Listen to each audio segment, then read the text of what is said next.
so I was going to Calvary Chapel and Montebello, and then Mm. also their mother church out there in Orange County with Uh-huh. Chuck Smith.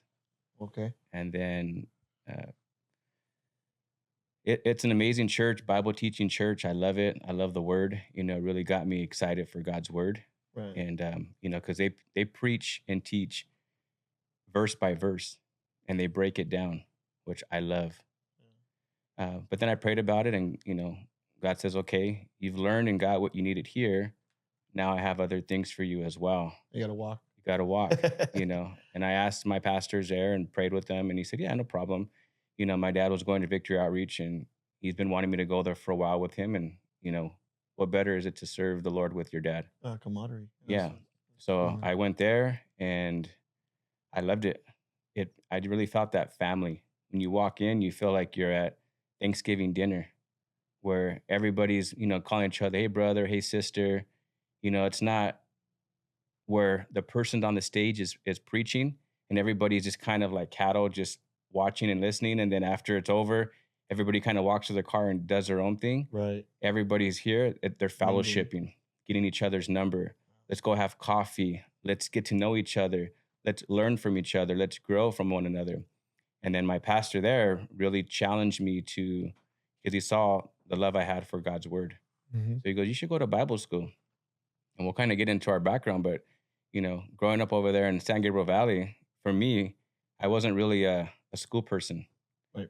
I like the other parts of school, the girls and the crews and the parties and the hangouts and all that good stuff. But as far as like the academic piece of it, that wasn't really my thing. I used to actually pay people to write my reports. Yeah, and that's similar story. I think the only thing that really gravitated was U.S. history.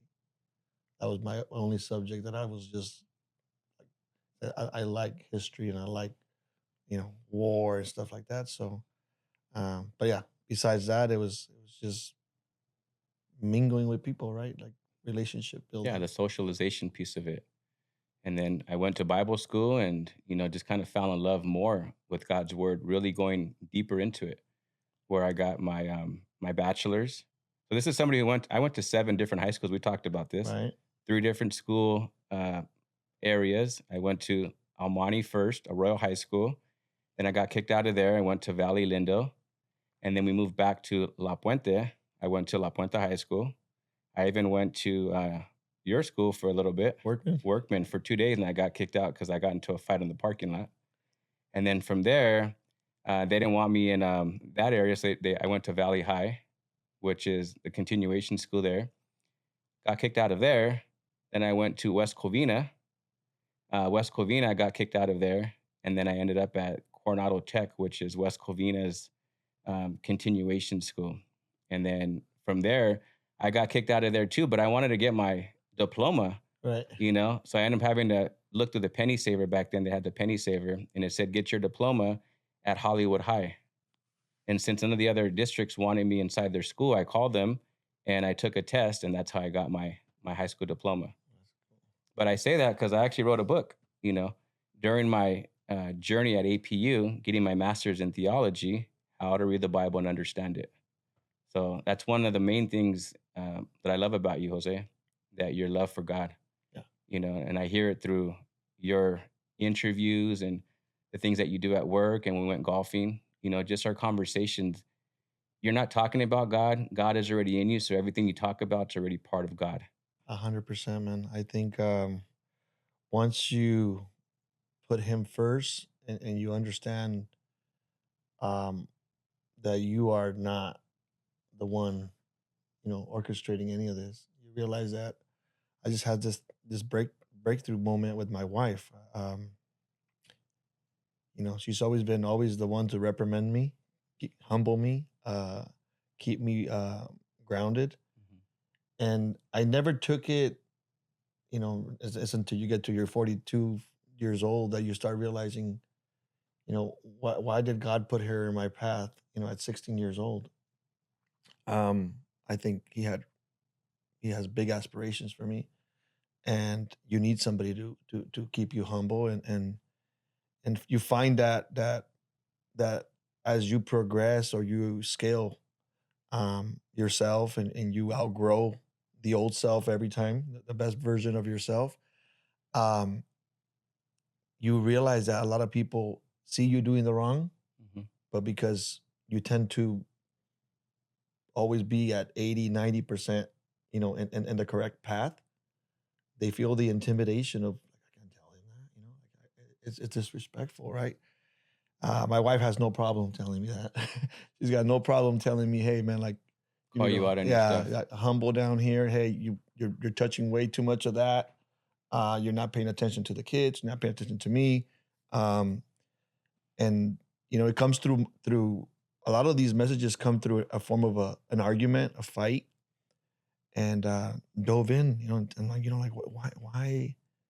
Like, man, like, this is the this is the kind of friend I needed, like, and I get to call her my spouse. I get to call her my life partner. I get to call her my, like, she's in business with me. Like, I'm like, she runs all of my accounting and runs make sure that all the accounts are, are on point, on time.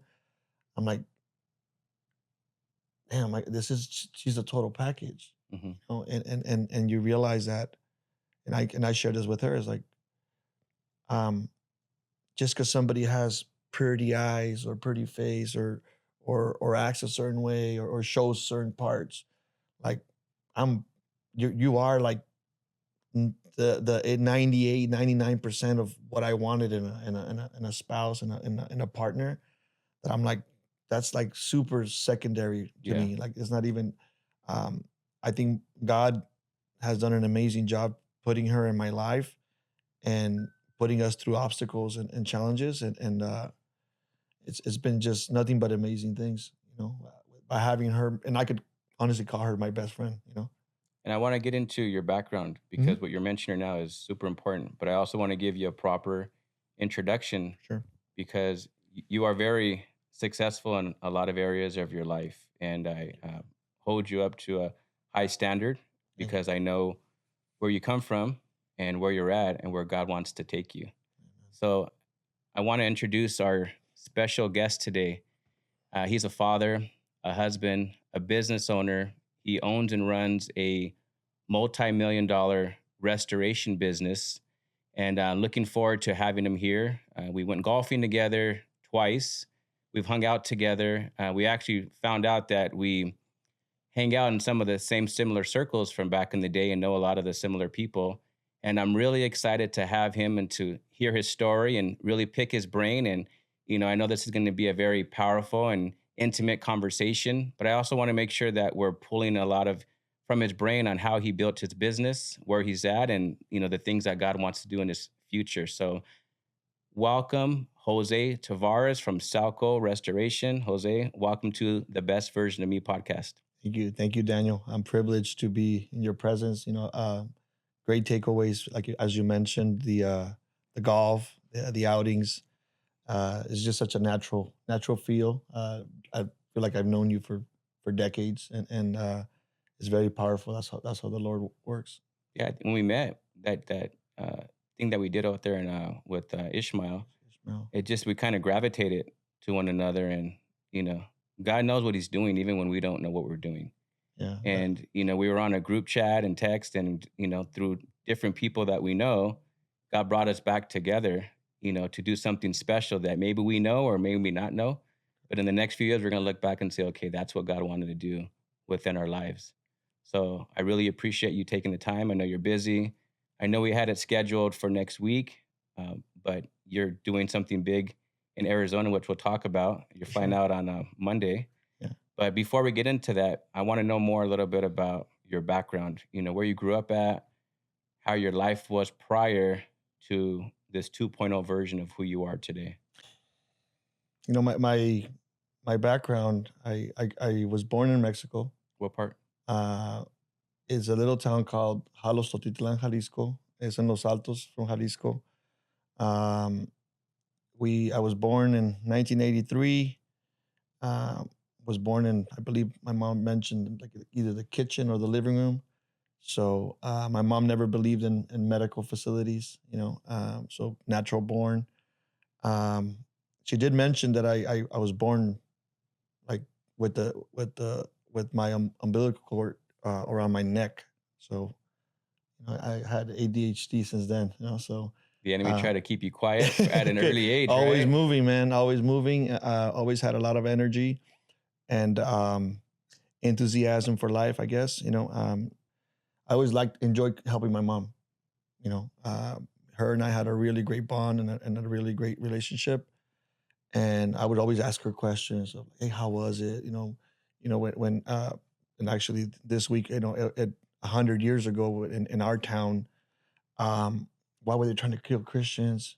We would listen to some songs that talks about uh, believers being murdered, by the Was your mom government. a believer in Christ already at that time, or? Yeah, yeah. My mom grew up a Catholic, going to college in the town.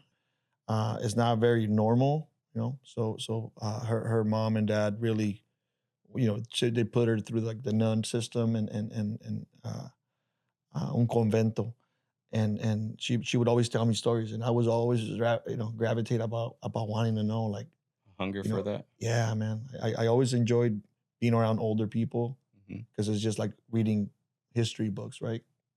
In real life. In real life. Yeah. So I always enjoyed helping her clean, and she always, always praised me of how fast and efficient I was at doing it, and how immaculate I would do the detailed work. And funny enough, we go on a vacation end of third grade, summer. We go on a vacation. We plan a vacation to come here. Well, we came in 1988 first, um, for a 2 week vacation. We came, Did you went have back to. family over here, or you just We wanted to had come? family. Okay. I'm one of 12, Okay. so Siblings? siblings.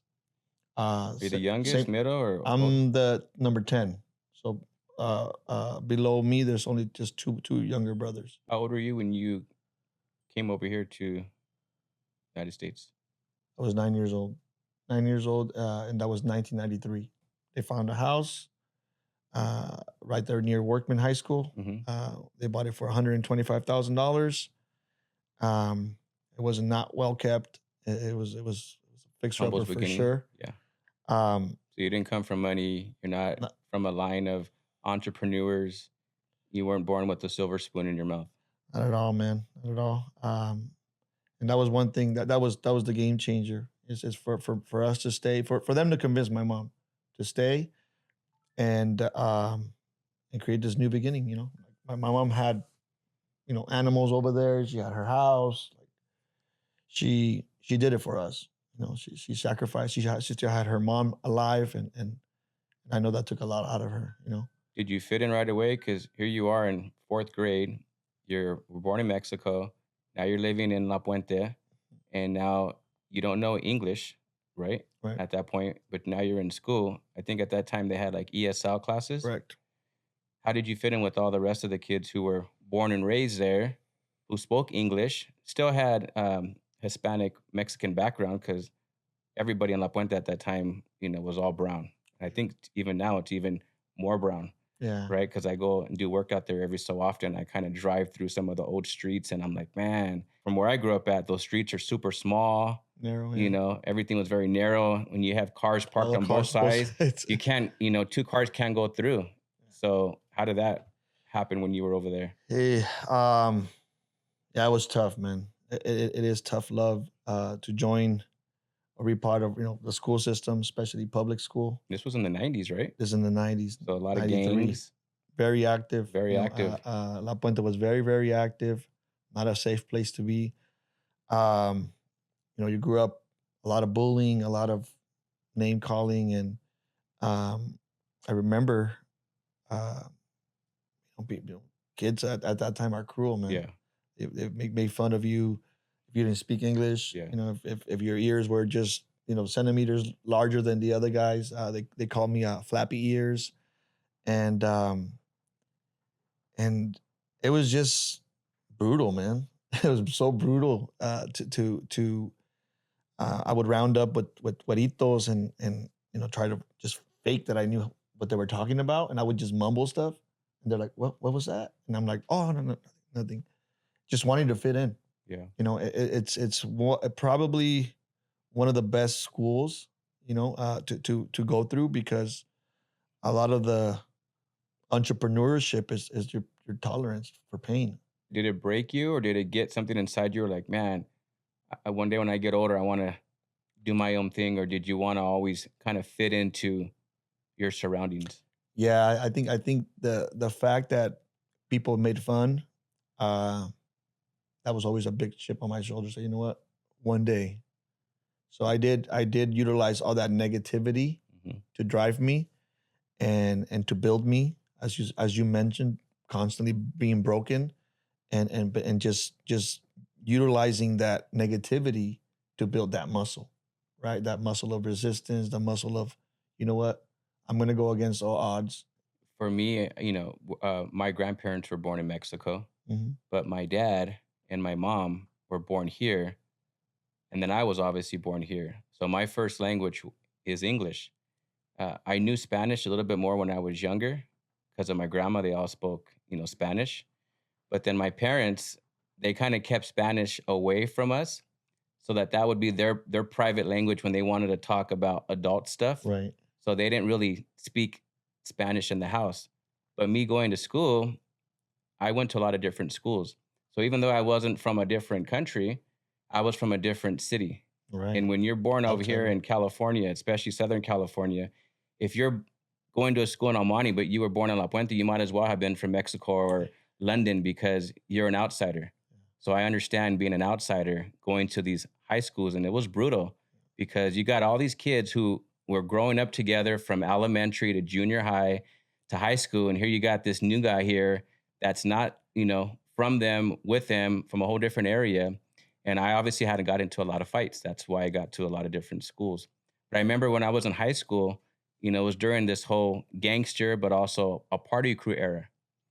And, I would talk to different people, but they had their own little cliques. In high Sure. school, there's all these different cliques, whether you're a gangster or a rebel or a casual or a party crew Skater. guy. And, because I wasn't with them, I was an outsider. So I couldn't get into the team or to the crew because they already had their own little thing. So I sat back and I said, you know what? There's a lot of other people like me here that are not part of them. So instead of me trying to get a part of their crew, let me just start my own crew and I'll gather all the other Yeah. guys and girls who are not part of anything, who want to be a part, but that are being overlooked. And then I'll get them on my team and then we'll have the best crew in the whole school. And that's what happened. Every school I went to, I started to look for those who weren't part of it and I brought them in. That's cool. They say if you don't be a part of somebody else's table, build your own table. Oof. So, and we'll get into the business side, but from high school, are Mhm. the things that you went through, did that help you who you are today, as far as being a business owner? 100%. You get to. I, I've learned that if you did the opposite of what the school system taught you, you're on your way to entrepreneurship. If you didn't agree with the way they taught, I remember just the teachers telling me, it's like, all right, Jose, just be quiet. Like, you're not supposed to talk to your neighbor.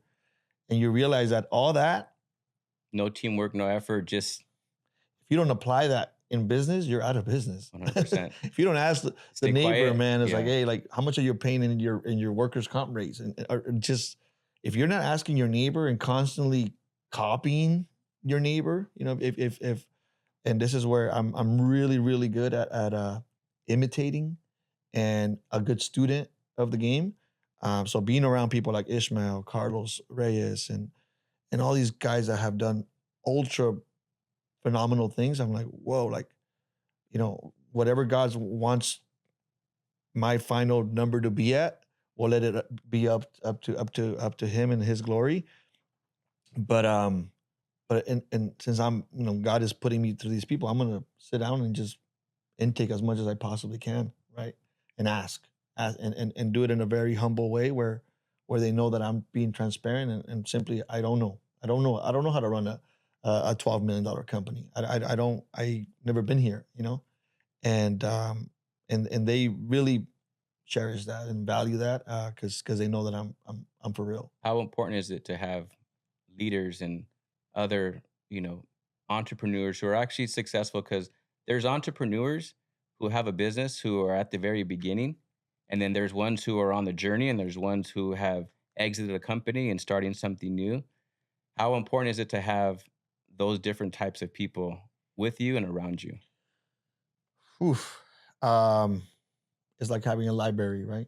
That is your library, having all those people and picking up those books and just, you know, scanning through the pages and just going straight to the answer, right? Uh, I would not change it for anything.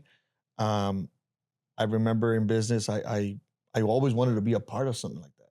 You know, I signed up for the Tony Robbins, the Gary V's, the Grant Cardone events, and I'm like, man, and only if in our culture, we would do the same things these guys do, right? Mhm. And help each other and create this powerful networks. And then I started seeing Ishmael, and I'm like, I like they're onto something. Then I met, Carlos, which has a lot more in that coaching aspect of it. Um, and I'm like, this is gonna be phenomenal. And I'm gonna I remember having conversations with Sam. I said, Sam, we're signing up for that. We're signing up for that. And my wife and everybody that's like in charge of the numbers is like, Why? Yeah. what are you doing, dude? Like you're on a shopping spree, right? And I'm like, no, trust me, this is the beginning of something big. Proximity, right? Because you're like, I've seen this before. And I think we're getting it in the front end. And we have to bet on these horses because these guys are have done amazing things, and they have a nice resume to show it, and they have a lot of credibility. So I want to tag along with them and learn from their journey. And the beauty about learning from all these wonderful people is then you could create your own. Correct. You add your own twist to it. Yeah, you don't wanna be a copycat, No, but you wanna take the meat, spit out the seeds, and then create your own version of it, yeah, right? Because if not, you're gonna have a whole bunch of mini me's of course. of these different people that you're part of, and we don't wanna be that. You know, God has created us to be unique, and there's something that we have that other people don't have, and there's things that they have that other people don't have, and that's their calling and that's their gifting, but God wants to have your own unique calling and gifting. Learn from them, but then, like you said, make it your own. And another beautiful thing about learning from others, right? There's two ways of learning or having experience is either through your own mistakes or the mistakes of others. Mhm. So you kind of see how they ran their race, and you ask the critical questions, and then you say, okay, you know, maybe maybe that goal is a little bit too much, right? Because yeah, I've even asked GPT, like the Chat GPT is like, I want to still be connected with my people, with my peers, my C suite, my managers, my project managers, our people, the labor force. I still want to be connected, and it shows you like that sweet spot is between 50 to 60 million, and you're like, all right, cool. Like now I have a GPS with an actual address, right? Mhm. So it's fun, man. It's fun to see how people have grown something and exited, and then you ask them like, "Did you build something?" And it's like, "Do you miss it?" It's like because when you sell, you lose a part of your identity. Yeah, because You know, that's your it's your baby. baby. Yeah. And It's hard to sell your baby. and it's unless you're buying the house and you're like, and this is your second home, and you're like, I'm gonna buy and flip this one. Mhm. I'm Yeah, gonna. there's no attachment to it. There's no attachment, and Yeah. I feel like Celco for me is, well, that's my home. Yeah, it's your baby. And it's hard. It's gonna be. I'm gonna build it and operate it like if I'm gonna sell it, but the level of emotion, like if you're gonna sell your business, the last thing you want to do is probably bring family Yeah. because then they're gonna feel like, You abandoned them. yeah, what happened, dude? Like you You was got this me a here and then you setup? just left or what? Did you You know? set me up? Like now I got to report to certain people and that wasn't part of it. Yeah, definitely being around uh if your faith is shallow, being around people that are more faith driven. that are more educated in faith and that could teach you how to read the Bible. And as you mentioned, it's like that was one of the biggest takeaways from our walkthrough and our golf was like, I mean, I would love to learn more from Daniel on the scriptures, right? Because I come from a Catholic raised come from a Catholic raised family um, where I would sit in a very traditional. So you sit, through the scripture, you first reading, second reading, the gospel, and if you're not educated, it's just, it's just flying over you. Yeah. You're not putting any sort of association to your day to day. You're kind of just going through the motion. Yeah. So I grew up Catholic, and this is the way I honor my mother and continue to go Catholic. But I've utilized a lot of the Chat GPT and take pictures of the scriptures before the mass starts, so I'm able to understand what the scripture is going to be about and how, since the GPT knows so much about me, it's able to give it relate a lot of things to relate to, and I'm able to best uh, grab the fruit of what the verses and the gospel is And about. see, a lot of people talk about AI taking over and different things like that. And it's not here to take over, it's here to help, to enhance, To use it. to utilize it. And you just brought up a good point, how AI can be utilized in a positive way on learning more about the scriptures. That you can take a picture of a scripture or a screen at your church, and then it breaks everything down because it knows you, or up to that point, who you are. It can relate the message to your own personal life, and it'll teach you how to apply it, Yeah, right? it's definitely have learned to use and really maximize when you're a kid that doesn't stop. Yeah. I found myself when I was introduced to this, I was like 2 in the morning. My wife's like, what are you doing? I'm like, uh, this thing spits it right out. I was at a business seminar. I remember the first time hearing about Chat GPT. There was this young kid that was next to us, and he goes, "Oh man, Chat GPT just came out, and he's doing all these different things." And it didn't really click to me at that point. I'm like, "Okay, whatever. I'm focused here. I'm here for the Yeah. seminar. I want to learn and grow, whatever." But then I started to keep hearing it more and more and more, and then I started to do some research on it, and then try it and use the free version, Mhm. and then I paid for the premium version, and now that's like one of my best friends. I probably talk more to Chat GPT than, you know, other people as well, because it's just constantly learning and it's teaching you and helping you grow. It's such a immediate answer, to any questions you may have from, not, even analyzing your own numbers, right? Like you're like, what does this mean? Yeah. Um, how, if I'm going to have a meeting with a certain individual, what should I touch, right? Because it's just being open to it, and the way I set it up is where I'm like, no, I want you to challenge me. Correct. I want you to tell me that I'm right. I'm onto this wonderful journey. I want you to like challenge me and rate my ideas. Hmm. From a scale of 1 through 10. Is this a good idea? And if you think it's lousy, tell me it's a 2. Like, don't tell me Yeah, it's I don't want a good. yes man. Yes. Yeah, tell me what I want, not what I want to hear, but what I need What to I need hear. to hear. So tell me about your Celco journey. How did you get into Celco? How did So, you start to get into this industry? Because didn't sound like you were born into it. nah, definitely. Um, growing up, I always saw electricians, um, carrying on their tool belts and the tool pouches and climbing, you know, poles and no, don't touch the electrical. Uh, I always wanted to be something in that. Why? Because I just felt like You these like guys were working like with your hands? You superheroes. like working with your hands or more your mind or? Definitely a visual guy, Uh-huh. hands on. Yeah, same here. So visual, hands on. If you give me an SOP or book, like, You lost me. like you're gonna kill me, man. Yeah. You would hear some of these people that say, "Hey, leaders are readers," and I'm like, "Dang it, I'm out." you know, The good thing uh, we have audiobooks, right? There's other options. and that's the thing is that is you have all these things. Like if you have ADHD, are you just gonna go smoke a joint just to like tone Calm down. yourself down, Yeah. or are you gonna utilize that extra ultra energy to something good? Hmm. People call it anxiety. I was like, no, dude, it's energy. Use it. Correct. Use it to your advantage. God gave you all that. Don't sit in a room and go crazy bouncing off walls.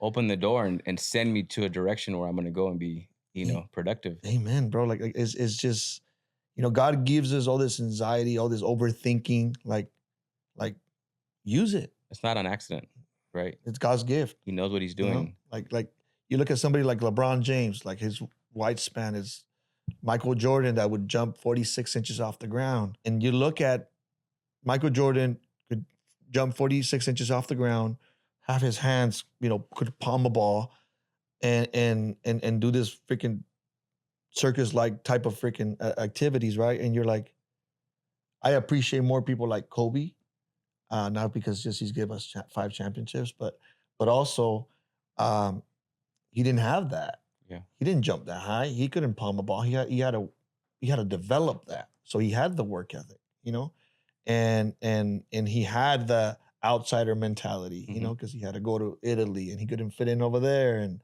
people in Philadelphia wanted to beat him up, and all these things that you're like, man, like, and we try to change that, right? We try to cheat our children by saying, okay, we're going to take you to the better schools and not have you go through those pains and struggles. I'm actually glad. I really enjoyed going through all the different schools and districts and different people and the fights and all that. I wouldn't want that for my kids per se, but what I learned out of all those different school districts is who I am today. I really built something inside of me that, man, that it's very hard to overcome. It's very hard. You can't learn that in a book. You have to either go through it or just hear about it. But I don't regret that. I'm actually glad I didn't go to private school and, homeschool. For me, that was like my learning, my training ground at all those different schools. And maybe at that time I kind of felt, because my parents had separated when I was a freshman in high school. And that's another reason why we kind of moved around a little bit. And at that point, it kind of sucked, right? When your parents are broken up and you're going to other friends' houses who their parents are still together. And I'm over here getting bounced back like a ping pong ball. And, you got your mom talking about your dad and your dad talking about your mom to you. And you're kind of like in the middle, this young kid. But looking back, that was all part of God's plan. And he utilized that to who I am today. And that's why I feel so comfortable talking to all different types of people. You can be a billionaire, a millionaire. You can be making minimum wage. You can be broke on the street. And I'm going to talk to you just like anybody else. And I can relate to you because I've been in all those different places. And I really thank God for that, because that's who I am today. You can either make your test your testimony, right? Or you can make your mess your mission. And I'm so grateful and thankful that God really put me through all those different things, because that's who I am today. It's definitely a tell. It's letting you know, hey, I'm going to put you through all these things. It's funny because obviously I'm in the home service. I have a construction business, roofing, and I have a lot of buddies who are professional bodybuilders, right? And bodybuilding doesn't really pay a lot unless you get sponsors and so forth. But when you're on the come up, you're spending all your money on, your proteins and your macros and your foods to get, a certain size. But then they want a job to make some extra money. So I have them work with me on the roofing side, and they see some of my workers, my guys, carrying up 3-4 packs of shingles. And they're like half my size, half my stature, and they're carrying them up no problem. And then you get some of my buddies who are bodybuilders, and by 12 o'clock, they're like, man, I can't do this, bro. I'm sorry, but I got to like clock out. This is like too much for me, too hard for me. I'm like, bro, you can bench press 300-400 pounds inside the gym, but you can't carry a couple packs of shingles up a 1 or 2 story roof. Because like you said, there's different muscles that one person has that the other person doesn't. And some of them are like, you can see them on the outside, but the things that we went through, those are all muscles that are on the inside, that you don't see them from your shirt, but you see them when you're about to quit, when you're about to go through some things, when you're getting an IRS audit or a lawsuit, or your top employee leaves and goes to another company, or different things inside your company are starting to take place. Those internal muscles is right there that starts to shape you and say, okay, you've been here, maybe not in this type of setting, but you've been here before. And through that, I'm going to help and teach you how to go through it and end up on the other end, a successful person that can give God all that glory. There's a lot of patterns, pattern recognition, right? And one thing is recognizing the patterns and acting on the patterns, because Tony Robbins talks about a lot about that, is that every situation has a 4 seasons, right? And then some people plan for the winter, and get out the skis and snowboards, and some people freeze to death. Why? Because they it's the pattern recognition. So, okay, Yeah. winter's coming. Let's throw on a coat because we're bring out the coats because we're gonna need them. You either prepare or you react. And that's what business and life is, right? There's a lot of business owners who are just reacting Yeah. versus preparing, right? So how did you get into Salco? How did this business come about? I get married at 18 years old. I have an odd job doing warehousing for shoes and work boots, and then I'm also doing deliveries for Altadena. Hmm. So I started applying, Like dairy, sending, Octane dairy. sending my resume, and then they call me and I go interview and I do really good. Um, and they're gonna pay me 25 cents above minimum wage. Minimum wage at that point was $7, and they gave us 7.25 because they told me, it's like, hey, this you're gonna be in restoration. We do emergency floods, so we get calls in the middle of the night, and there's gonna be a ton of overtime. So even though the amount looks little, you get paid from the minute you come into the shop. Your time starts, drive time to the job site, back. Your time is always accounted for. So don't let the dollar hourly dollar amount fool you. You will have a nice healthy check, and I could attest to that. So So they then, sold you on the vision, yeah, not the so amount. yeah, so he sold me. I needed something consistent. I married my wife, and we're living at their place with her mom and dad. And I'm like, it's an apartment, 2-bedroom apartment. I'm like, all right, like my mom used to always say, "El pan es bueno y enfada," like like fish after 2 days starts to smell, right? So it's like, hey, dude, just temporary, right? Yeah. So I'm like, I took on the job, 40 hours plus, um, went through hell, working 15, 18-hour shifts. I rarely saw my wife, and but we were building something, like the checks started coming in, a bunch of overtime. So these are the things that people don't see. They only see your success at the end, but this is why it's important to have these Mhm. conversations and record them so that people don't just Assume. assume that everything was all gravy, right? There was a journey climbing up the mountain. Doing all the physical. Like every night I would come home and I had rashes on my legs from all the walking because it's high end, high rise buildings. Nothing is like you would have to walk corridors, down elevators, hauling in equipment, removing drywall and hauling all that stuff. So All the brunt work. yeah, very, very, very hard work. And just, you know, I would ask my supervisor, like as I started to learn more about the industry, I'm like, "Hey, we should open up more offices." Like we're competing with the best of them. At that point was ATI and Harborough. And I'm like, but those guys are blowing up, man. Like ATI just opened up another office, like in Vegas and Sacramento. Like, what are we doing? Like you have really great technicians and you have a really great school. How come we're not opening up more? Um, our subcontractors that we were using started getting into the franchise, Service Master and Surf Pro. And I'm like, How old were your owners? so the owner of the company, his name was Daryl Pawson. He was one of the he's the majority shareholder of the IICRC, which is a nonprofit that certifies us in, Mhm. in, in the industry. So he pretty much started the industry, you know. He came from carpet cleaning, uh, but it was very smart with his money. We always take chips off the table and invest into real estate. So it just led me to believe like these guys are making a lot of money. Like every year we're buying 200 DHUs, 4,000 fans. I'm like, Money's coming from somewhere. yeah, bro, Yeah. like you have so much money that you need write-offs, like as you start now Yeah. thinking back as much as you know today, I was like, damn, these guys were making money. They had like not enough write-offs. So as good as they paid you, it wasn't good enough. That wasn't good enough. So I eventually left the company because I just saw a glass ceiling. It was the same 3 project managers and always working us as project managers, as like superintendents, crew leads, but I just felt like he wanted to stay small, and He was comfortable where he was at. yeah, yeah, they were making money, one location. If I open up more, I have more worries, right? Yeah. So it kind of showed me like, okay, cool. Like he rather invest in real estate because it's a safer bet. Like he's trying to play it safe. And so one after being spent 5 years doing the labor work, I knew they were making money. I just didn't know how much. So then I left and go into a management role for Celco Restoration for about 6 months. I didn't learn much there. I was pretty much the one teaching them because they had just started the restoration division from doing carpet cleaning, and so then I ended up going uh, to Oakwood Construction, which is a general contractor.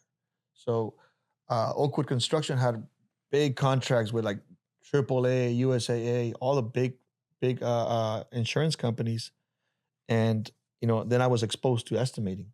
So I learned how to estimate and negotiate with insurance adjusters. Then I really find out like how much this company was making. I was like, man, these guys are making a fortune. So I told my wife, I said, we're gonna buy equipment. Eventually, we're gonna do our own thing because now I've learned how to do the physical work, Mm-hmm. and now I know how long stuff should take to do, and now I know what the value is because I'm learning estimating and sales. So so I got pretty much two out of the three needs, right? Because then after that is marketing. Correct. Um, so then when you have two out of the three, you're okay going into business. So I started my business. I gathered up my best friend. What year Uh, was this? this was in 2007. 2007, I bought like $11,000 worth of tools. I bought the equipment, stored it in my garage. It sat there for an entire year. And like we talk about, my partner like jabbing me up, like, hey, like we could have had those $11,000 making us, like nice interest, through a CD or something. Um, so she pushes me to have the uncomfortable conversation with my boss to say, hey, listen, like I'm gonna start my own company. So my boss allowed me to open up my own company, and since that company was so big and had such a great contracts, so they did really good marketing and good sales that they didn't worry about doing the work. So they would sub it out. So I said, why don't we utilize this company to just sub it out, and I'll have my brother and my best friend run it. So that's when I met with Doggo and my younger brother which was going to UCLA at that time.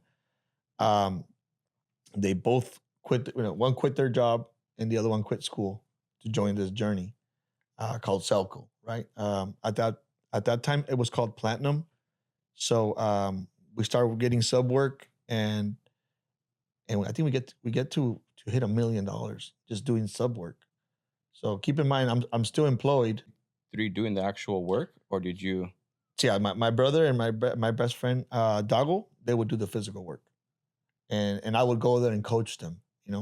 So on how to get it done fast and efficient and profitably, right?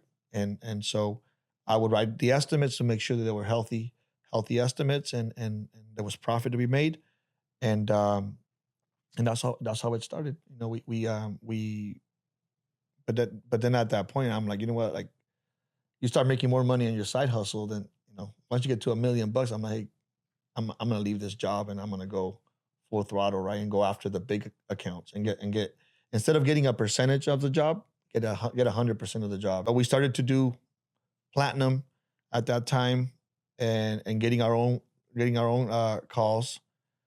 Um, So you're all in at this point. I'm all in. I left my job. You cut the net. Yeah. So I came off the nest, and we're on our own, and Sink or swim. I'm knocking on doors that just look to be like closed tight. Um, a lot of the big companies, they're already being utilized. Like, oh, well, I'll give you a shot on small stuff, Yeah. So I started getting the $600, $2,000 jobs here and there, and we start building momentum. But as you know, a lot of these people that are your clients could also be your coaches. And that's important, right? Like, let's say you're working with a property management company and you have a manager there. he or she's been working with contractors for the last decade. Pick their brain. What is it that you're looking for? Why did you choose us over somebody else? What about the other company? What are they doing good? What are you looking for? What's important to you? Yeah, I think that's exactly how I see our clients as coaches. Mhm. Like, hey, like if this was your company, what would you do? What did you like? And, What didn't you like? How can we improve?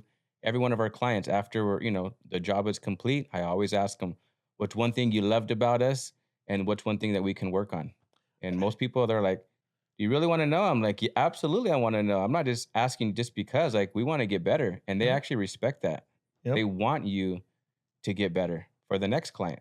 Like Jeff Bezos, right? When he was selling just books, he's like started auditing some of the people that were buying his stuff. It's like if you were to if you would have had Amazon delivered you anything else, what would it be? It's like, would you be able to deliver windshield wipers? Hmm.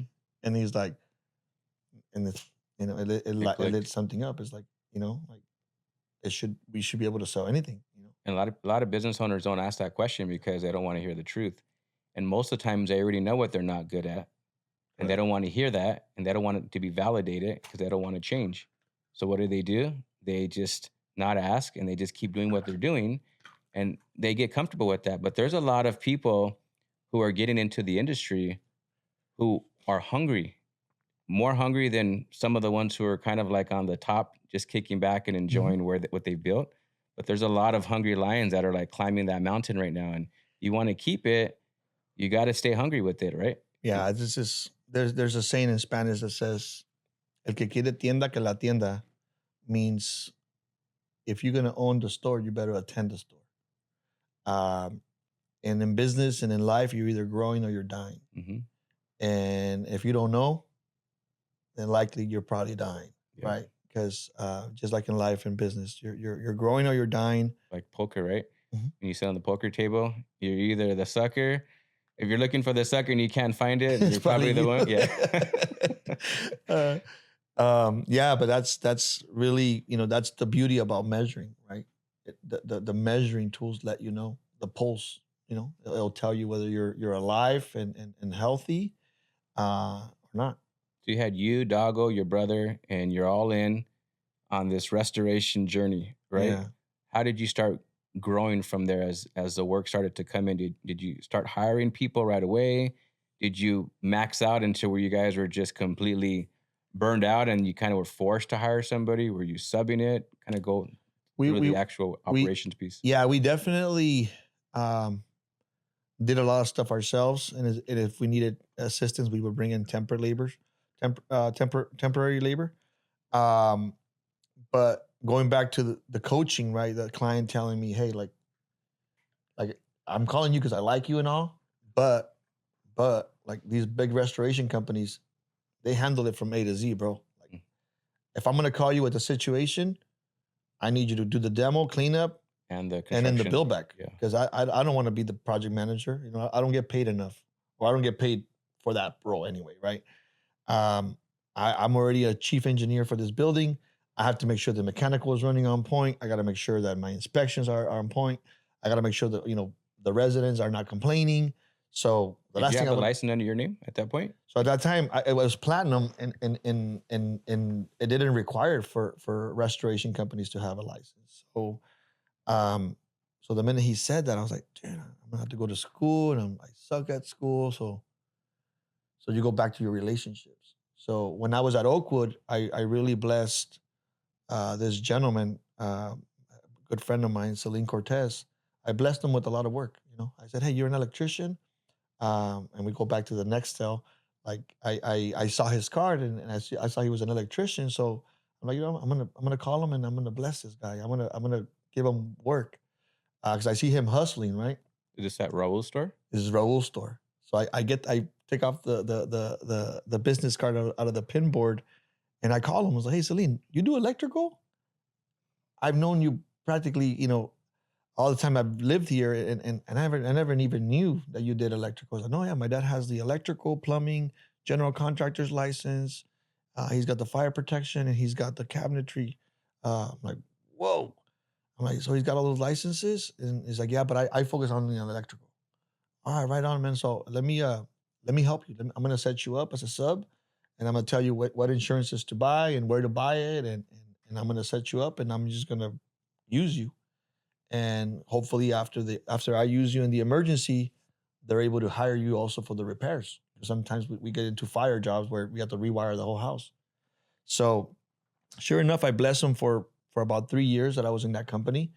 And now the need came where I was like, okay, now I gotta go knock on some doors. Like, hey, remember that favor you owe me? Yeah.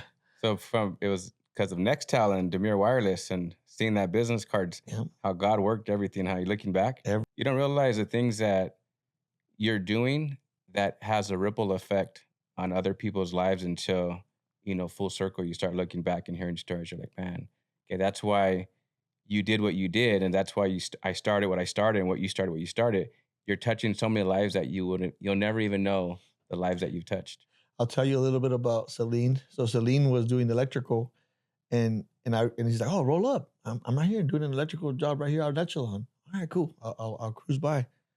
So then I roll up and I'm like, I don't see a work truck. I see a town car, Lincoln town car. I'm like, all right. So I walk in there. I see his electrical work looks nice, tidy, and I'm like, oh, this is good, man. Good job. Looks good. He's doing like an ADU, and I'm like, so where's your truck at? Oh, that's my car. I'm like, bro, you doing all this on that car? I'm like, okay, like if I'm gonna hook you up, you're gonna have to invest in the truck because Look the you're an part. electrician, bro. Like you roll up in a car like that, like you're gonna lose credibility. Check in the truck. Like what the heck is this guy doing? Yeah, like a handyman. Yeah. So yeah, definitely when they call an electrician, they want to see professionalism, Yeah. trust. Like why? Because you're not touching it because you're fearful, right?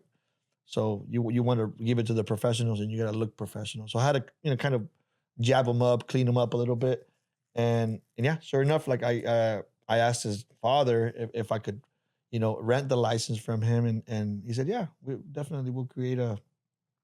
So we created a company, and he was the RMO for 4 years. So for 4 years, he looked over our company, but he trusted me. He knew that had already been in other companies and ran a pretty tight ship. So he would just kind of oversee and just collect the check. Uh, but no, he was very grateful, and I remember him telling me that. I was like, no, definitely, I'm gonna take care of you because take care of my son. Like he was, 3 years ago, Yeah. he was in the streets, doing like mixing work and pleasure, right? As you can see, the town car, right? Yeah.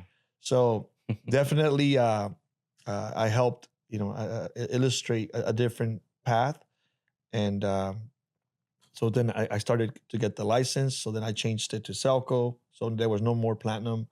Celco became the license holder for general contracting, plumbing, and electrical.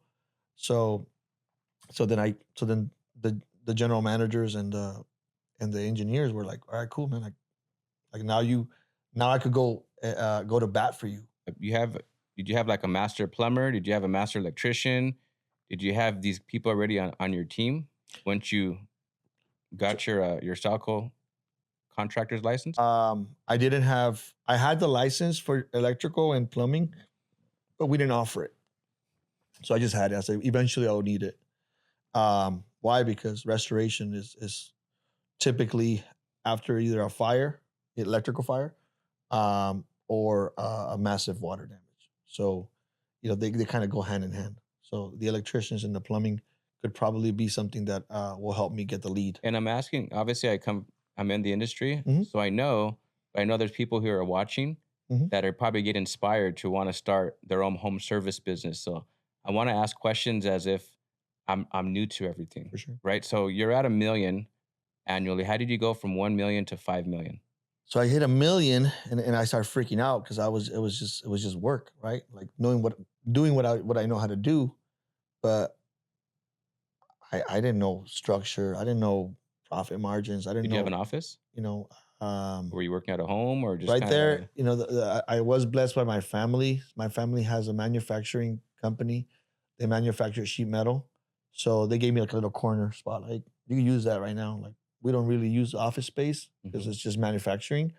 Uh, you can set up your shop right there. So I did that. That was My a my my blessing. my family did bless me with that that shop right there in Old Valley. And then as I started to, hire people, then my brother was like, hey, there's already too many trucks. I don't even have space for me to park my own car. I think it's time for you to expand your wings again. Yeah. And so, yeah, how do we jump from 1 million to 5 million? It had to do with the reconstruction.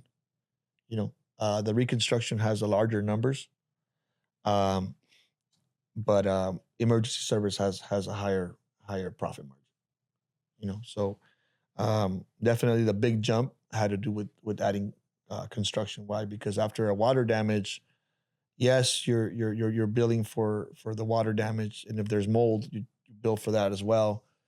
But sometimes those tickets end up being around $10,000, and the rebuild on a job of that magnitude of $7,000 to $10,000 in emergency services, the bill back is like $50,000, $60,000, $70,000. So the numbers are larger. So Who was doing that work? I hired two guys. They were doing day lancing for another company, going from Palm Springs to Bakersfield, and I'm like, hey, like I'm starting this company. Celine recommended you guys to me. His name is Carlos and Felipe. So I sat them down in our dinner table, and I said, listen, I'm not going to pay you much, but it's going to be consistent, and it's going to be local. At that time, it was like $100 a day. Like, I'm going to give you $100 a day. But I'm going to guarantee you your 5 days. You don't have to travel and go. You don't have to travel. Yeah. Saving money on gas. I'm going to try it out and see where it goes from here. And was it hard for you, or was it scary to hire your first employee? Yeah, because at that time I had never done any sort of rebuild. So I had to rely on whatever they told me. I'm like, hey, like that wasn't your field. Nah, so they were schooling me. But you're paying them. Yeah, and I'm paying them. So I'm paying them by the day. They're like, oh, today we're just gonna put the mud. We have to let it dry. We'll come back tomorrow, do another coat, and come back. Let it dry, and come back the third day, and then sand it, and then shoot a little bit of texture. Then come back, and then paint. I'm like, take a picture of it, and come back the next day. I'm like, I'm in the drying business, bro. I think you could fast dry this thing. No. It starts to bubble. And I'm like, I don't know, man. I just, all right, I'm just trusting you. Customers were happy because I was managing it. So you had your finger on the pulse. Yeah. So I learned, and I'm like, so then I started to hire more people, and they were like, bro, no, you could fast pace this thing, like you could, if you use 5 minutes, like, and I'm like, bro, we just did that whole repair in 1 day. Yeah. This whole drying thing is like, it's BS, So they took advantage. Yeah, they took advantage, and that's what happens when you're gonna get into business. Is there's gonna be people, the people with money that lack the experience. When you mix together that group where the person that has money and the other person has experience, the guy with experience takes the money. Yeah, because they can smell the lack of experience, and they'll take advantage of that. And if you're the guy with the money, with the jobs, you walk away with the experience. Correct. So I learned so much. I've never drywalled in my life, but I know the whole process, and that's what made me,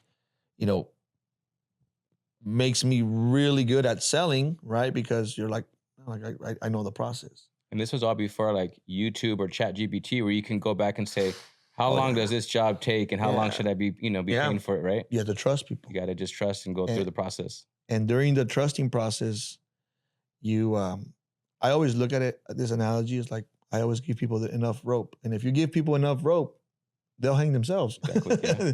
They're like, oh man, like, oh, so it wasn't all factual. It wasn't all truth. Okay. And this is where the power of faith, right? You're like, doing the right thing is always the right thing. That's right. And you look the other way, and people will criticize, like, Jose makes the wrong decisions. Like, well, the reason why you're in the sideline, you're not making any decisions. Or you're in the stadium as an spectator saying like, oh, if I was him, I wouldn't have done that. I'm like, yeah, well, come to the field. There's a lot of people out there that want to see your head ripped off. Isn't that crazy? It really is. A lot of times it's even the people that are closest to you. And if it happened, obviously, it's the history, right? Like, it's like how the Romans did it, right? Like, they didn't want to see the gladiator win. They wanted to see the beast tear the guy apart Yeah. and Be celebrate entertained. entertainment. Their naysayers want to be entertained to see you fail. It's more entertaining to see you fail and go through different things and maybe mess with your marriage and your kids and lose all the things that you have because they don't have it than for you to be successful. That's not entertaining to them, unfortunately. And it shows them that it can be done even though they're choosing not to have it done. Yeah. Right? It's crazy. You know, we talk about it in the community about like, how come everybody wants to see people fail? It's like, bro, look at our culture was like sacrificial. Like we would sacrifice people to see rain. Like cut people up, take out their heart, you know, like spit it out to the gods to see if it rained. Mm-hmm. Uh, um, so yeah, definitely has been it's an uphill battle trying to shift our Hispanic beliefs. You know, look what the Spaniards had to do, right? Like demolish the temples and put churches over them. Yeah. Because they wanted to revamp and like, hey, bro, like we don't do that stuff. Like you're not supposed to sacrifice humans. Like, so it's been an uphill battle when people are not sophisticated and educated. But now that you've given us the tools Mm-hmm. and the exposure, and you've opened up the doors on how the Tony Robbins do it and how the Grant Cardones do it, and you're like, dude, we're servants at heart. Yeah. We're hard workers. Oh, We don't man. complain I'm about like, how hot it is. We just get the work done. But now you're giving us the knowledge. I don't know if it was intentional, but However we got it, it's gonna get scary. that's dangerous Scary now. good. Yeah. So We'll it's see you over there at the finish line. some of these kids like they're doing $7-8 million, and I'm like, Like nothing. he's only Their 27 first years year. old, bro. I'm Their like, first year. I'm you're like, 27. how did you? Yeah. Like you I'm just like- did what took me 10 years and 1 or 2 years. And it's like nothing to you. You know, you see these YouTubers who are making $50 million a month or $50 million a year. You're like, to them, it's nothing because that's just kind of the culture that they were brought in because now they already are going off the backbone of all the heavy lifting that was done our generation and the Mhm. generation prior, which is great, you know. Yeah. So let's say you're at 5 million. Mhm. What type of infrastructure do you have in order to sustain that? And then how do you get from 5 to 10? I think a lot of that stuff, all those tells, you know, sometimes it's scary to just measure numbers. Because you can have a company that makes 10 million and only have a 10% profit margin. Right. And you can have a company who has 6 million and has a 30% profit margin. Mhm. Which company would you rather own? And that's a question that you got to ask yourself. And if you're a family man, which is what's beautiful, right? Is that, hey, get to the number. The number is almost like it's almost secondary, right? The way the empresarios stands for is God, family, hustle in that order. So make sure your spiritual life is alive. Make sure you're in spirit, because as a leader, you need to be inspired to inspire others, right? Yeah, you can't give what you don't have. So without you, you know, and your family, like the hustle shouldn't be the dictator. Yeah. You know, the hustle should be, hey, I want to spend more time with my family. Okay, well, then hustle a little bit more, and take off some of those logos off the hat, or wear the hat with the multiple logos. Ever since that conversation, that's like imprinted to my mind. Yeah, man.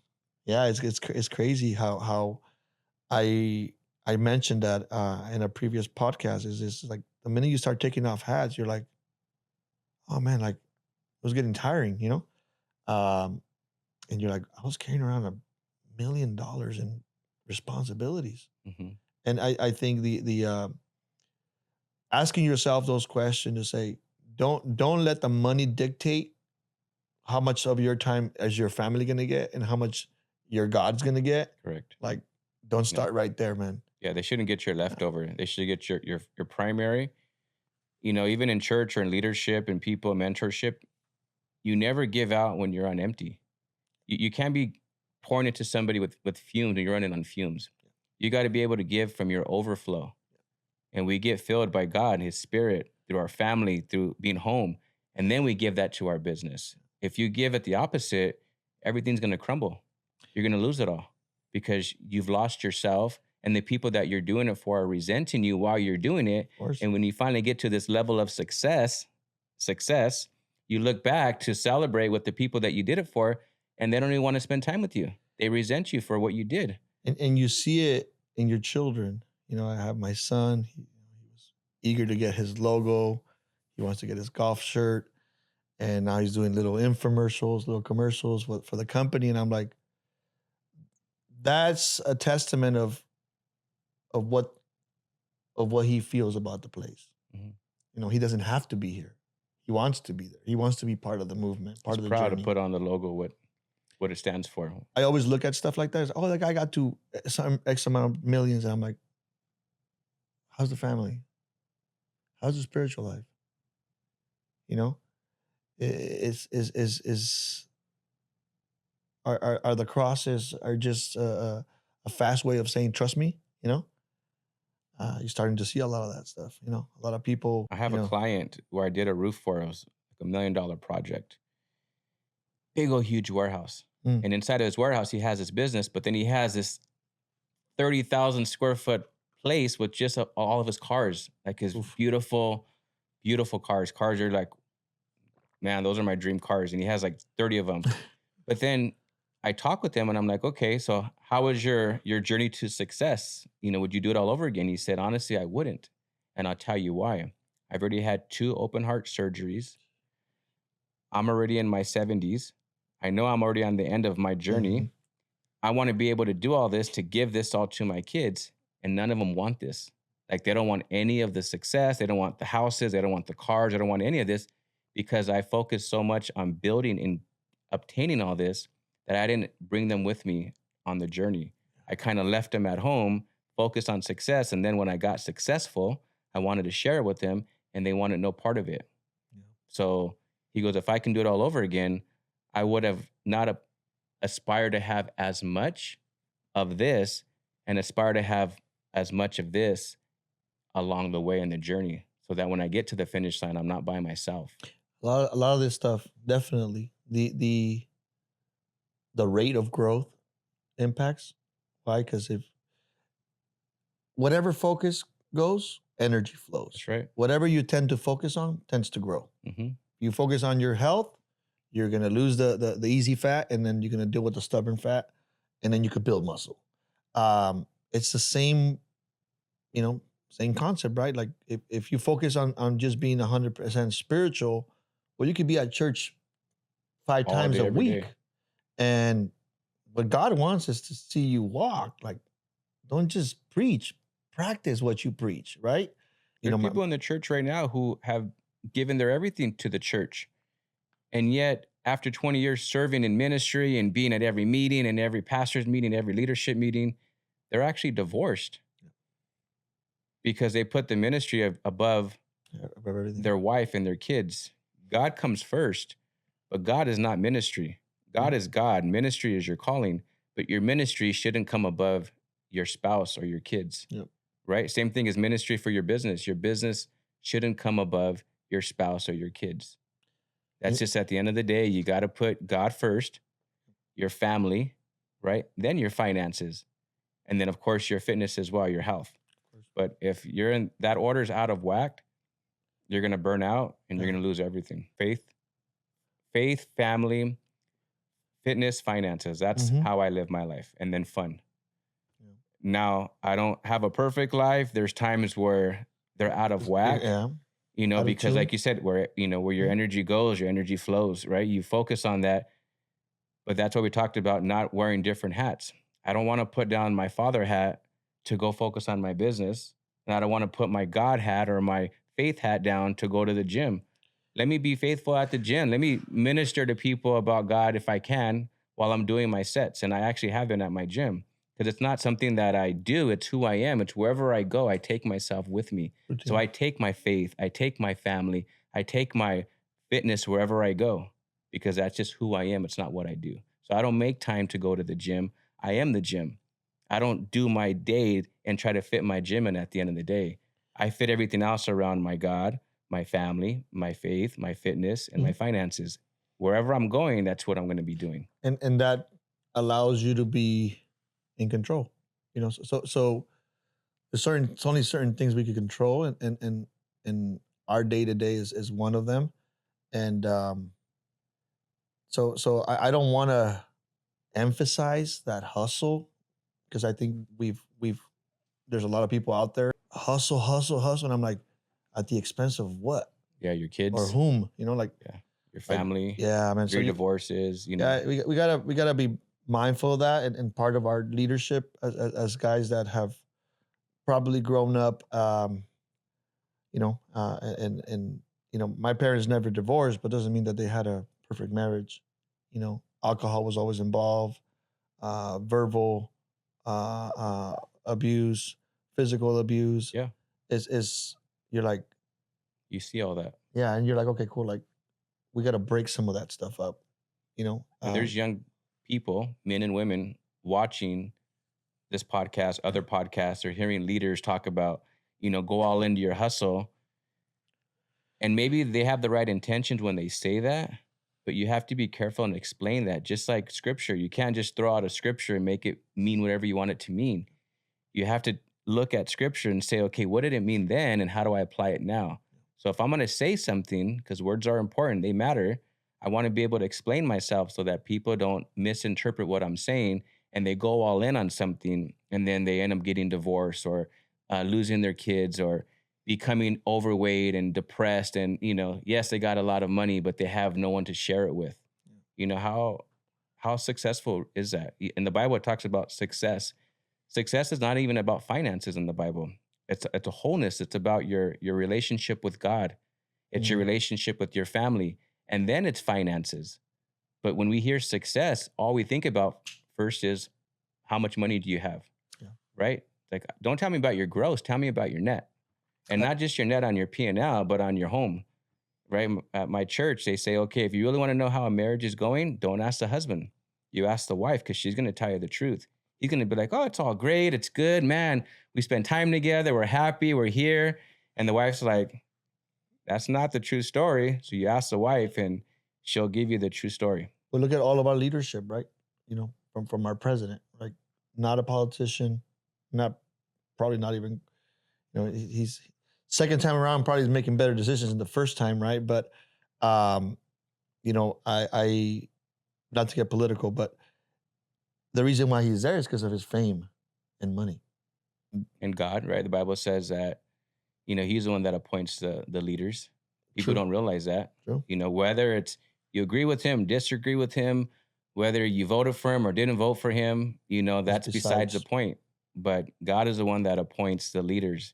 And I believe that God appointed him. And Yeah. how he chooses to run that, that's different. Just like us, God can put us in a role of leadership, but how we run that company may not reflect on what he truly wants it to be ran like. And we got to pray for him, man. He's our leader. At the end of Don't point your finger at him and talk about all the things that he says wrong. Pray for him because he's the leader of our country and we should want him to be successful. of Not course, like we talked about those naysayers in the Coliseum wanting the beast to beat up ripped the apart. gladiator. No, I want him to be successful Yeah. because as he's successful and puts God first, then that trickles down to the rest of the country. I think it's the delivery, right? It's the delivery on how he delivers the message, and but that's what makes him a remarkable marketer, He tells the truth, right? Like I said, if you agree with him or disagree with him, he tells you what he's thinking. Regardless, he's not thinking about how you feel and how you're going to take it. He said what he says, and then you interpret it how you want to interpret it. But like you said, we should be praying for our leaders and those who are in a company as an employee or a subcontractor or day labor. When you come into a company, you should be praying for the leader of that company as well. You shouldn't have water cooler talks talking about, oh, well, they're not paying me this and he's not running or she's not running it like that. And you're talking about all the negative things in the company. You should be praying for the negative things in the company so that they become positive. Because when the owner is succeeding, then so is the rest of the company succeeding. You should be praying for the covering of the company that you work for, not talking negative about it and want it to fail, but to see it succeed. Because if the company succeeds, everybody else in the company will succeed as well. One thing about being an operator and not being afraid to fold back the shirt and do the work, um, you become such a hard ass, that you create that culture where today I've been able to step back a couple of roles where I talk about our beginnings and how the company started and the sacrifices that came with it and the struggles and the wins and the losses and there's people keeping tabs on score. I'm like, I'm not. I'm just going with whatever the creator says, and here we are, chapter 15 of this book, and we won't know until the end. You know, and you're writing the book as you're participating in the book. Like the Apostle Paul, right? As he was writing, he wasn't realizing that in 2,000 years later, we would be reading his writing and still Yeah. applying it to today. He was writing it to the people at that time, and that was it. This is the guy that hated Christians, right? He was one that was persecuting Christians, killing Christians, on his way to kill another Christian and bring Christians that got escaped back to Israel so that he can condemn them and throw them in prison and maybe also kill them. And God said, okay, let me kick you That's off my of your guy. high horse, right? Paul the apostle, man. Yeah, Yeah. that's the guy because somebody that could fight, because you could be a nice guy and you could be a good guy, and I think the definition, Jordan Peterson talks about it where he says that um, you got to be a monster, you got to know. So going through the stuff that we had to go through has made that monster, and now we get to control that monster. Very rare this monster comes out, but when he does,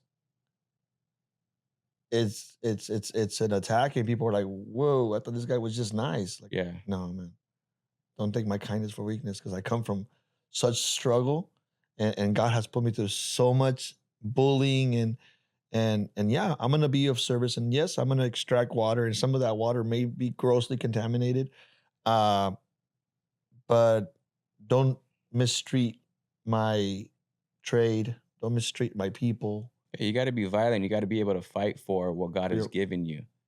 And that's Right? what You God have to wants. be able to show that, okay, God has given me this, so I have a right to fight for it. If God has given me my marriage, I have a right to fight for it. If God has blessed me with kids, I have the right to fight and defend them. If God has blessed me with the businesses that I have, whether it's roofing or marketing or investments or real estate or the business, the podcast, I'm going to fight for it. Right? And you can fight with weapons, you can fight by prayer, and you can fight by action, by actually doing something about it, not just writing down, okay, one day I'm going to start this and one day I'm going to open up another location. No, fight for it by looking for another lease, Yep. fighting for it by looking for another location, raising up people, give people an opportunity.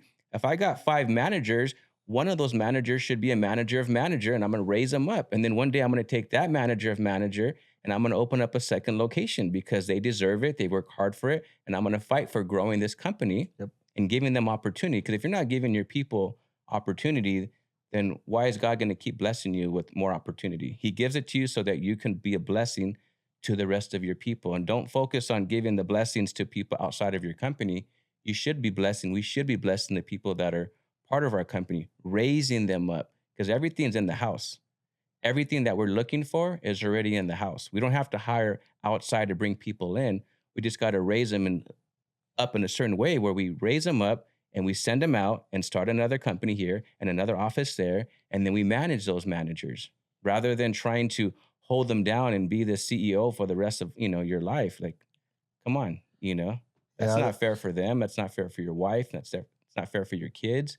So I want my vision to be so big that your vision fits within the vision. a lot of the guys, a lot of stuff that I do for the company or within the company and how we structure it, it's going back to those years where I was working for somebody, Put yourself in their place and I'm again. like, if I could create a company where people don't have to risk their money, if I could do what some of these people, like an example, In and Out, what Lindsay has done, and with In and Out of opening up 431 stores. Imagine if they just did that one place in Baldwin Park, just that one place, and they had like a big location. They weren't thinking about having one huge location. They were thinking about having multiple locations over a huge area. And that's why they are where they are at. And there's people who come from different states just to have In and Out because they hear so much good things about it. Yep. You know, do you want to be that In-N-Out burger, or do you want to be that local burger stand that's just there? You know, like a Chris's Burger, or a what was a burger place right there next to the high school? Jim's Burger, Jim's Burger, or what was the other one? Or Troy's. Troy's, Yeah, that was JB's. Yeah, J&B's. Yeah, man. So you know what I really I've become. I follow their process, and sometimes we overthink. You know, maybe one location should only sell $3 to $5 million. Because I found out that good work life integrated work life balance, you know, running a $5 million operation with a 20 to 30% profit margin, you're really well off, man. Like you don't need more than $1.5 million. Yeah, Like if you're getting $1.5 million profit, yeah, um, your average is $500 an hour, man. Like you don't need. So for the viewers, like, don't think that the revenue, uh, it's the one size fits all. Like revenue is just one aspect of it. You know, watching your job costs, you know, gets you that gross profit. Watching your overhead gives you that net profit. Um, there's that sweet spot. You know, for me, it's $5 million operation. You know, maybe 1, 2 services, uh, and having that work life integrated, right? Where I would get to drop off my son, that's right. and I get to pick him up from school. I get to, you know, change him for his soccer practice, and having some free time to take the family to dinner. Like, let that dictate. Kind of how you said, like, this is my day. After I if I'm spending, you know, $500 a month for my son's soccer, another, you know, $400 on special trainings or whatnot, like, have all those wants become that number, and that number should be what dictates who you should follow. Like, you could follow Ish, and he's gonna tell you how to vamp something up, get to $100 million in 7 years when you're working 6-7 days a week. And we'll have him on the show too in about 2 weeks. Oh my Lord. You know, and he brings the level of energy that he's our Elon Musk, bro. It's like, what the fuck? Like, people like are wired like that. That's our people, man. Like, whoa, you know, these are the Steve Jobs. These are the, you know, Elon Musk in our culture. Yeah, that are right now. Like hyper growth, hyper efficient, you know, and learn from him, you know, because God may have something in store for you, you know, that's going to be probably $100 million in $25 million locations. Like he did it in one, you know, like 7 locations, you know, one brand. Maybe it takes you a little bit longer. Maybe you're not as capable. Maybe you're not as, you know, maybe you're not as committed, you know, to putting 6-7 days a week and working a crazy amount of hours. But his mission is bigger than yours. Yeah. And that's okay. There's no right or wrong. There's not one right better than the other. It's just, what is your mission? We talk about people like Elon Musk. Like, Elon Musk is like, he's trying to save humanity. That's his taking people to Mars, you know, to have a whole new civilization. That's his North Star, brother. I'm gonna speak it into existence right now. My Lord. One day, I'm on recording. I'm gonna have Elon Musk on this podcast. That's crazy, man. Like, these are people, you know, that are wanting to save humanity. And I'm like, hey, the guy,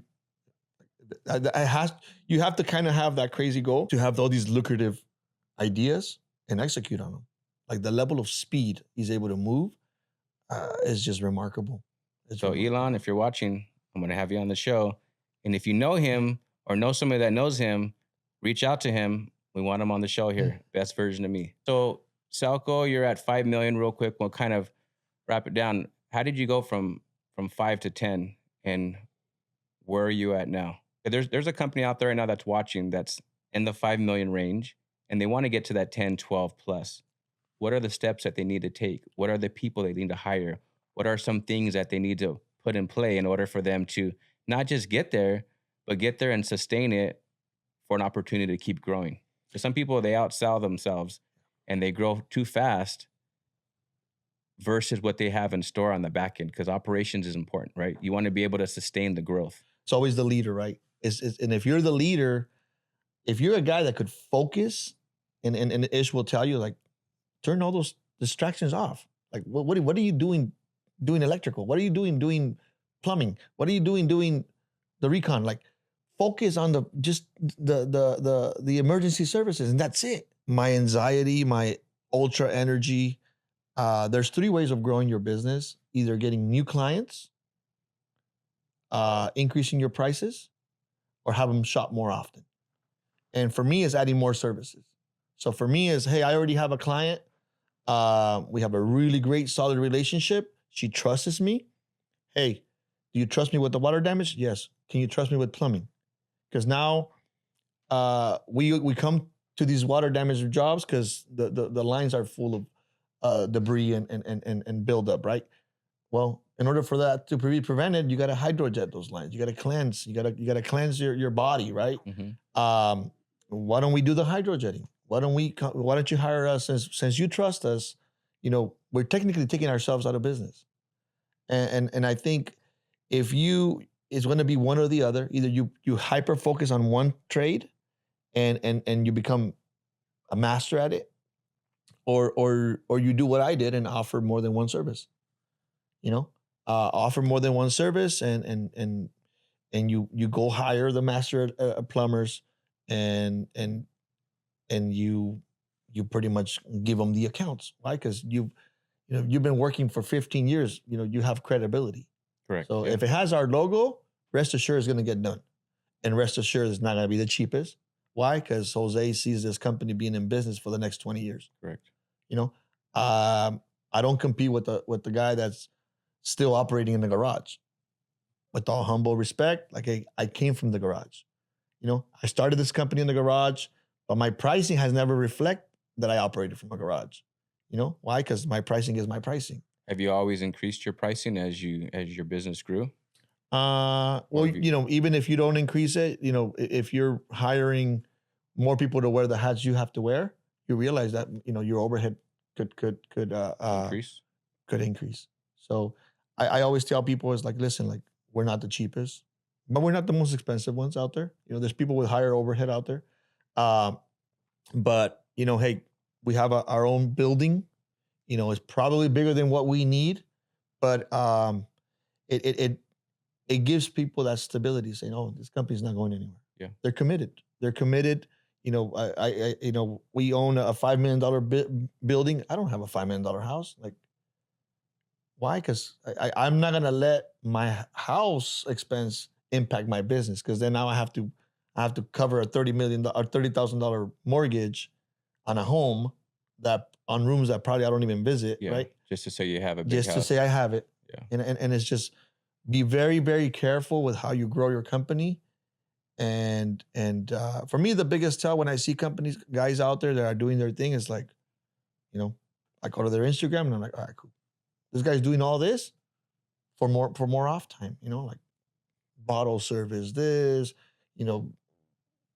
private jet here, nice ass cars. I'm like, and they're doing it more for the fame, for the people, for people to be like, all right, they're doing good.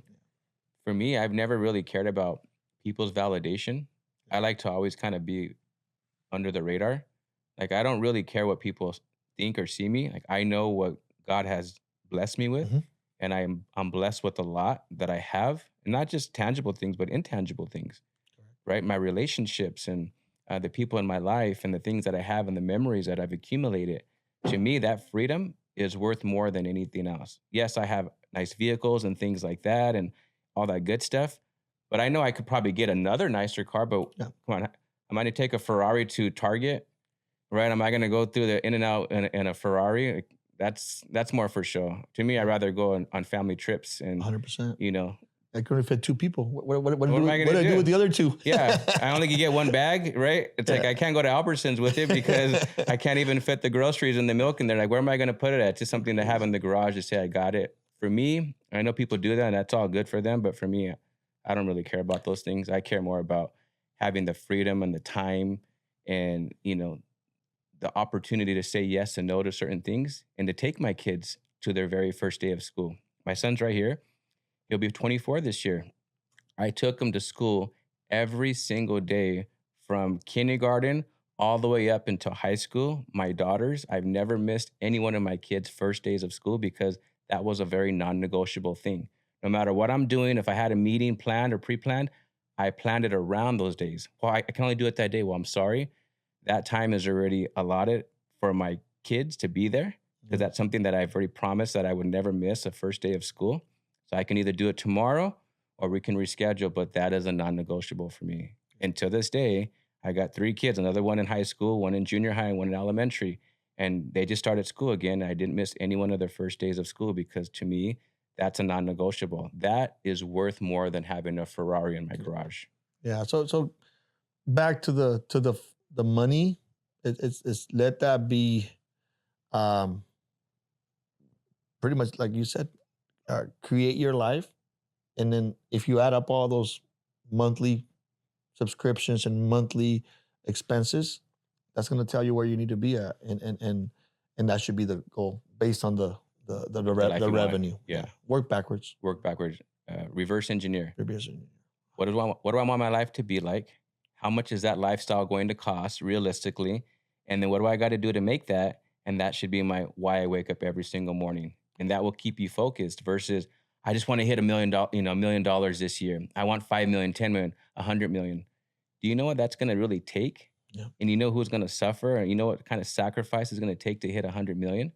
If you're willing to do that, that's great. Nothing wrong with that. These are not right or wrong. It's just whatever works for you.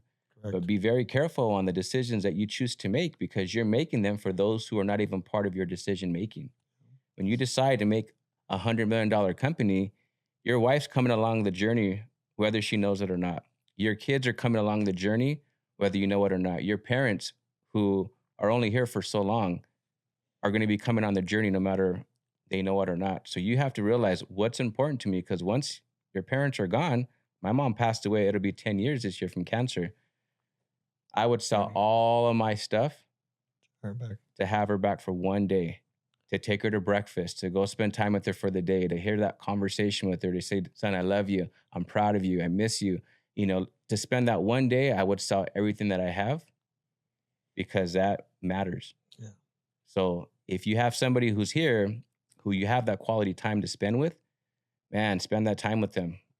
Take a day. Don't get so caught up in making so much money that you forget about the people that you're doing it for. That's always been my message. That'll always be my mission to people that I talk to. Like, it's not hating on success. Success is great. Everybody has different levels. There's nothing wrong with that, but don't do it at the expense of the people that you're actually quote unquote doing it for. A lot of our business has been word of mouth, which is uncontrollable. Like I've been able to grow this company from 5 to 10 million. It's like, how did you do that? I can't control it. Why? Because it's not my marketing. Like I'm just handshaking, man. Like people are talking. So You're doing the work. You're doing it great. You're caring, and people are talking about that good work. and that's unexpected growth. So when you ask me, how did you get to 5? How did you get to 10? I'm like, all I can tell you, bro, is whoever I promised that I was going to do something, I would do it. And then they said, hey, you having problems with that? Call Jose, call Celco, dude. Like, that's my go-to guy. Let me connect you in a text. Boom, take care of it. And people start to talk. I started in downtown LA, and now I found myself in Hollywood, Beverly Hills, Bel Air, Santa Monica, Playa Vista, and now like we're in Orange County. Is like people continue to talk, and it's like how much marketing you do. Like I've only dabbled into the Yelp, Google, uh, Instagram. And I'm like because I've learned from people like Ishmael says, no, dude, it's all about marketing. I'm like, so does that mean that I could probably grow this company double the size if I inject marketing? It's more you could dial it You can turn up the up volume. and down, turn up the volume, and I'm like, well, like Ishmael does make sense. Like you should have control because if not, you're always reactive. Yeah. Like, Hey, I got a call, I got a situation. Oh, and even though you're in emergency services and I'm used to that, uh, it's probably not the healthiest way to grow a business. Yeah, 'cause let's say you have 3 primary property management companies that are Mhm. giving you 90% of your business. For whatever reason, you lose those relationships, then what happens to You your business? lose one, you're 30% less. There you Exactly. go. So So don't react. You prepare by marketing now in case for whatever reason that happens, you're not putting all your eggs in those baskets, right? amen. Amen. So last 2 questions, Yes, Jose. sir. What does best version of me mean to you? The best version of me, don't follow anybody. It's always be the best version of yourself. Like if you set a goal and you're able to achieve it, um, you're constantly evolving, changing. I guess for me is finding out. It takes sometimes 40 years old to look back and it's like this is why. Um, so always evolving. Um, being like hero like Christ like following people like that because that's always going to give you the next version, right? And having people like my wife to tell me, hey, like you need to tune up over here, man. Like check yourself. So constantly having being around people that are telling you what you're not doing. So whether that's ChatGPT or your wife, um, or a great friend of yours, yeah, but always evolving. Yeah, the last guest we had was Bedros Koulian, and we talked about, there's 3 people that you should always have in your life. Number 1 is a mentor, leader, somebody that is helping you grow. Elevate. Mhm. You have somebody that's your equal, iron sharpens iron, somebody's at your level that's keeping you accountable, and then somebody below that you're teaching and mentoring that you're pulling up. So you have somebody that's pulling you up. You have somebody here on the side that's Accountable. motivating accountability, making sure that we're working together, and then somebody below you that you're pulling up with you, paying it forward. It's amazing. Great And then analogy. last question. If this was your very last, and I know you have one that you're going to be on in a couple of days, so I'm not saying it in that way, but let's just say this was your last message, your last podcast that you were on. What would you tell the people that are listening? And maybe one day it could be your kids' kids or the neighbor across the street's kids or somebody that will hear this in 2 years, 5 years, or 20 years down the road. What would your last message to the people be? Life is it's winning like the biggest lotto. Like the miracle it takes for you to be born. Um, it does not allow me to waste a minute. I people see me moving with urgency, with efficiency. Why? Because like God chose me. You know, there was like Gary B says, like there's 4 billion sperm cells. Like, were you the fastest, the smartest? Did you trick everybody and said the egg is that way? And like, how did you do it? Or it was just God. You were God's chosen one. And when I see the level of you know lost of mission, vision, I'm in I'm in disbelief. That I was like, dude, like you don't realize like God didn't send you here just to get wasted all day. The homelessness, the drug problem that we have is like, man, how come they don't realize that is so hard? You could have been a bird, you could have been a freaking, cockroach, but God chose you to be a human being, and our best example is Jesus Christ. Like, you don't know what to do, and people say, right, like, what if there is no heaven? Like, well, then that means that we don't know how we don't have to behave, right? And I don't know if that's a good way of living life, And I operate my life like at the end of this life, that's just a comma, and it's not a period. Like there is a second life, and if this life I have to serve, because in the next life I will be served, I'm gonna keep playing like that, right? Because that's and it fits what I do. I'm here to serve. and I serve you. I don't know who you are. I don't know where you came from. But if I'm here to help you restore your house, maybe I'm also here to help you restore you. And the home project is just an excuse. You know, you reached out to me because you have an emergency, because your temple, your temple has not been attended to. You haven't exercised your valves. You haven't even acknowledged that you have an electrical panel. Your HVAC filters are full of cat hair. Um, you need to attend your temple. And maybe the drywall will get fixed and the painting will be fresh and you'll smell the fresh paint. But maybe it's a way for me to say, hey, listen, maybe you're neglecting your temple too, because we are a reflection of our environment. Mm-hmm. So if your environment is disorganized, there's no organization whatsoever. It's pretty much how the person's mind is. Like, where are you going?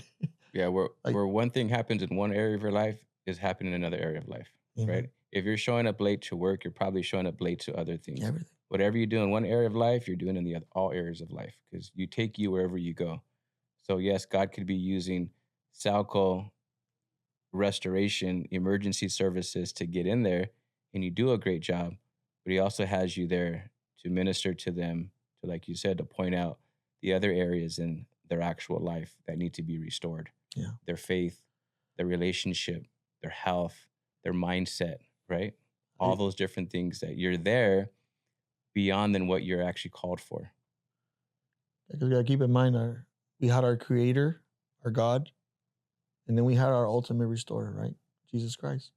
And that's how deep I go with my service. Is like, no man, like this is more than just pulling out wet carpet, Yeah. There's a lot more to this, and if we get to give that customer that experience of saying, hey, don't worry about the carpet, Mrs. Jones. Don't worry about the pad. Don't worry about any of that. Like, we have a really great team to navigate this process with the insurance. We work with their price list, so there's not going to be an issue where I have to lean your home because I did more services than I got paid for. Mm-hmm. We're here in good terms, right? We're here to help. And, it's just become obvious to me, man, that I have to represent him, and walk with him. And if people stop calling me because I'm, Preachy or I have a cross in my equipment or I have a cross in my hat listen, I'm sorry. Like, I don't mean it. It's not for you. It's not. Yeah. We were all hand chosen, Yeah. I'm okay with that. I'm okay with that. Pastor Chuck Smith from Calvary Chapel, he passed. I remember I used to always hear him say, and you were talking about this before, he says, I rather live as if there was a heaven, die, and realize that I was right, than to live as there was no heaven, die, and realize that I was wrong. Oof. Yeah, we're both card players, but I ain't no gambler. My pastor says, live on purpose, for purpose, with purpose. So I appreciate you being on the podcast, Jose. I really love this conversation. I really appreciate you. I respect you. I value our relationship. I thank you for being here. I know that our listeners are going to get a lot of value out of this. Amen. How does somebody find you and maybe want to connect with you? You could find me on Instagram. We have Celco _services 1. Right. So I appreciate you, Jose. Thank you, God bless brother. you, man.